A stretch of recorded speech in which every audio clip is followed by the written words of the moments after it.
Welcome to our 5 do's and 5 don'ts on how to use the Ninja air fryer. So throughout this video I'm going to be showing you with this air fryer, we've had it for about a year and a half now, all the things that we think are 5 things that you should really do with it, and then the things that you shouldn't do with it, making sure you know the things you need to avoid, the things that maybe aren't the best things to do, and also things we found really useful.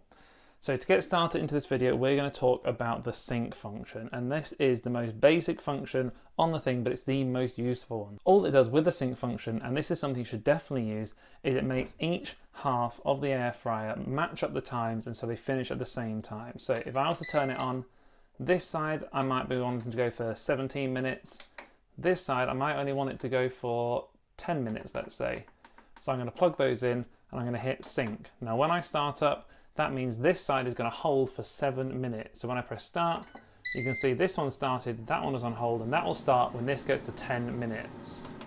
Now I'm obviously not going to play that now, but what that means is that in 7 minutes time, the slower side, the 10-minute side, that will get started and they'll both finish on 0, so all your food is perfectly cooked and ready to go. So that is the number one.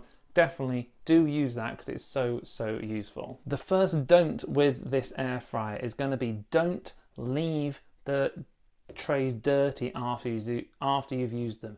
There's been a few times where we've been tempted to say, oh, you know what, let's just leave it for later, or do it in the morning, that type of thing. Once you've done inside, you make sure you clean it out so it's lovely and clean like that. Because let me tell you, it is absolutely not worth leaving it for the next day, especially if you've done something like chicken or burgers or sausages, bacon. Things do stick to the bottom of the tray. Sausages are awful for it. So my wife's over there in the back, you can see her. Where are you? There she is. We're chilling out today. But yeah, sausages are awful for it. They're one of the worst ones. Homemade chips are as well. Homemade chips, well, they're bad, sticky. Yeah. Oh yeah, they stick at the bottom, don't they? Yeah. So homemade chips are another one. But generally, just if you used it, clean it as soon as you can. The longest I try and leave it is maybe an hour to soak if something's really sticky before I then try and clean it afterwards. Please, if you use it, clean it. Don't leave it till the next day, because it's just not worth the pain of trying to get it all off. The second do for the air fryer is you can actually put more than one thing in the same side. So the sync function is brilliant if you filled up both sides with maybe chicken in this side, chips in that side, something like that. But what happens if you've got 3 things to cook? Well, actually, what we sometimes do is you put maybe some chips in here, some chicken in there, set it going, and then after 5 minutes, add something into this side. That's definitely something that's possible. I'll try and find the comment on YouTube on one of our other videos where someone's asked this question, and so I can kind of tag them in this, but it definitely is possible. It's something you can do, and it generally makes cooking a little bit easier. Go on. Also, like we did last night, we cooked chips, chicken and beef. Yeah, we did chips, chicken and beef last night, and what we did, the chips in one side, put the chicken in one side, and then the beef was added in a little bit later, and it all just kind of bubbled to perfection. It does mean you have to set your own timer to make sure you know when to add the chicken in, like you can't set a separate timer on the Ninja, but definitely that is a do. You can do that, and it's definitely worth doing if you've got 3 or 4 things left to cook. Okay, our next don't, our second don't for this one is the max crisp function. Don't feel like you have to use that function. Max crisp is great, and occasionally when you use max crisp, it will get the outside of it lovely and crunchy and perfect. But with our experience so far, more often than not, it tends to overcook it, especially on the outside, and sometimes burns it a little bit just when you're not quite ready. Or you end up worrying about it, so you end up going over and checking it every minute, every 30 seconds constantly. We found the air fryer is perfectly good. It gets things crispy, it cooks things through the middle. It just does exactly what it says on the tin. Max crisp sounds great, it sounds lovely and crunchy and juicy, but it's just not as good as it makes it seem in the adverts. So I think max crisp is a good don't for maybe just don't really bother using it. Experiment with it, see if it's any good for you guys, but for us, it's not really been the case. The third do for this video is about the instructions. So they give you an instruction booklet that's a bit boring, but this one is a quick start guide. And inside this guide, I have done a whole video on the channel that shows you every single meal in here. So do go have a look for that. I'll try and remember to pin it up in the top corner or somewhere. But this gives you so many good recipes and things to use and tells you in so much detail about how to use all the different functions on here. Now I have shown again that on, I think I've got about 5 different air fry videos on this channel now, and I have gone through everything, so do go check one of those out and it will explain everything that we do with that air fryer. But it is so good and there's so many functions that I couldn't possibly even tell you them all in this video. So go make sure you have a look and try and work them out. because there is a lot of cool stuff in there, baking things, reheating things, just nice, simple little things that actually, you're like, oh yeah, I can do it that way. And the recipes in there, some of the recipes are gorgeous. So give them a try and hopefully you'll enjoy using your air fryer as much as we have done. Now, you guys support this channel so much, and we're so appreciative of all the support. But another company that supports us a lot is a company called Jam Donut. Now, there's a link in the description down below, and we've got a discount code for you to sign up and get a special bonus when you sign up. Now, depending on when you do it, it could be £2 bonus, it could be a £4 bonus, but basically Jam Donut is an app that you get instant cashback for free on over 150 high street brands. Now, we use it in Asda, we use it in Morrison's, in Tesco, in Matalan, Toby Carvery. There's so many different places. And all you have to do is on the app, buy a gift card for the amount you want to spend, use it in the store, and you get a percentage cashback. Now, this can be up to 10, 15, 20% in some cases. Generally, it's somewhere up to 10%, but there is a few really good ones on there. And if you're going to spend the money anyway, why not spend it on Jam Donut and get that cash back, so you've saved a little bit of money for absolutely nothing.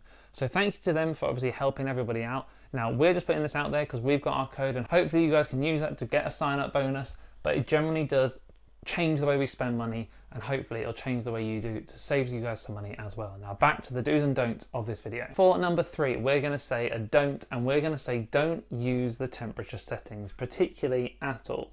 So as you go on to each one, it tells you, if I just turn it on there, it tells you what the temperature is set at. So Max Crisper's got one, Air Fry's got one, Roaster's got one, and generally just don't mess around with them.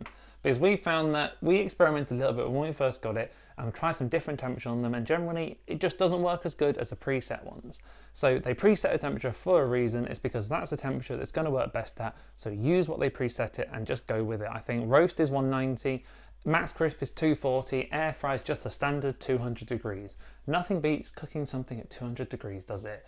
So don't mess around with the temperatures. Leave them the way they are, the way they should be, and just have a go and mess around with the timings to make sure that they're cooking the way you want it. You know, if you want something medium rare, rare, well done, whatever it might be, do that with the times, not with the temperatures. So next up is a do, and this is do remember to give things a shake. So if I go and pull one of these out here, you can see they're actually pretty deep trays.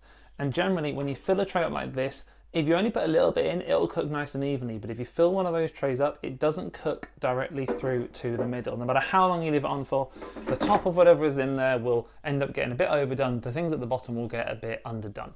So make sure you give yourself a timer to shake things through.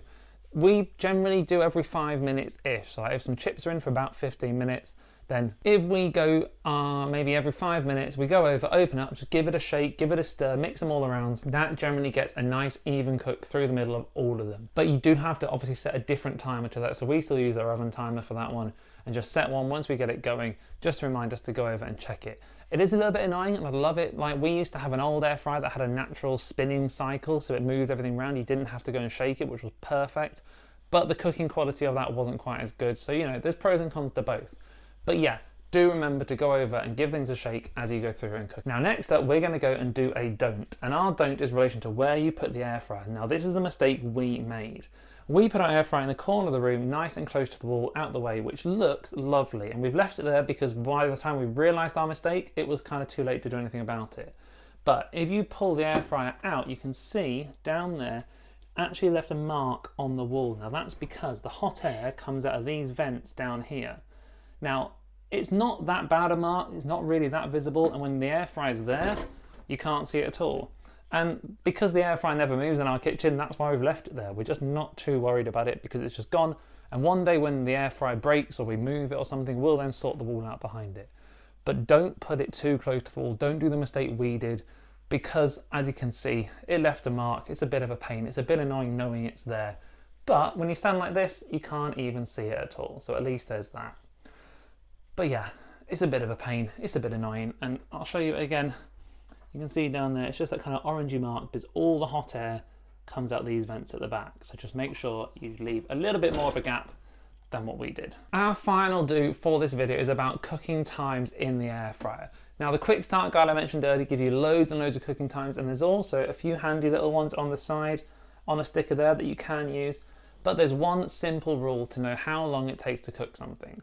When you get some food, look on the back and see how long it says that it'll take to cook in the oven. Copy that, but just divide it by 2. So if something says it'll take an hour, it should take about half an hour. Half an hour should take about 15 minutes in the air fryer. Whatever it takes in the oven, it's about half that, plus some mixing around while it's cooking. That is our general rule for just about everything. Chips in the oven take about half an hour, they take about 15 minutes in there. Burgers or sausages take about 20 minutes in the oven, they take about 10 minutes in there. Everything pretty much is half, and that is one of the best things about the air fryer. It halves your cooking time. It makes all meals so much quicker, so much easier. It's perfect. So generally, if we can get one of those meals done nice and easily, nice and quickly, then that makes us have more time as a family, more time to do fun things in the evening. It's perfect. So the last do is, remember, do half your cooking times. Make sure that you only put things in for half the amount of time you put them in the oven. Now, our final don't is all about the accessories. Now, as you can see, this is the air fryer and there's nothing extra in it. We've never bought anything extra for this air fryer. Now, don't get me wrong, you can see on YouTube, on TikTok, there's so many different people out there using all these fancy things, trays, foil, cupcake holders, whatever else it might be. All loads of accessories you can get. And if you want to, go for it, crack on and enjoy yourselves. But if you don't want to and you feel like you're pressured, like you're not going to make the most out of it, well, we've never bought a single accessory for the air fryer. I've been tempted to, I've thought about it, but we've just never bothered to, because actually it does everything we need it to do. It cooks our meals, I'd say 5 days a week, and we've never had a problem. So if you're feeling like, oh, I'm not quite going to get enough out of it unless I buy this and that as added extras on top of the air fryer, actually you don't need to. You can literally just get the air fryer, plug it in, turn it on, and it will do everything you need it to do to cook yourself a week's worth of meals absolutely fine. And we're talking breakfast, lunch, and dinner there. We use it, I'd say, once or twice every single day of the week. Be it just for breakfast and dinner, we use it all the time. So don't feel forced to buy a load of accessories and put loads of stuff in it that you don't really need to or want to. Get the air fryer, test out, and then see where you go from there just with the basic version. So that has been our 5 do's and 5 don'ts. As always, thank you so much for the support. There's plenty more videos on the channel about air fryers, and we'll see you in the next one.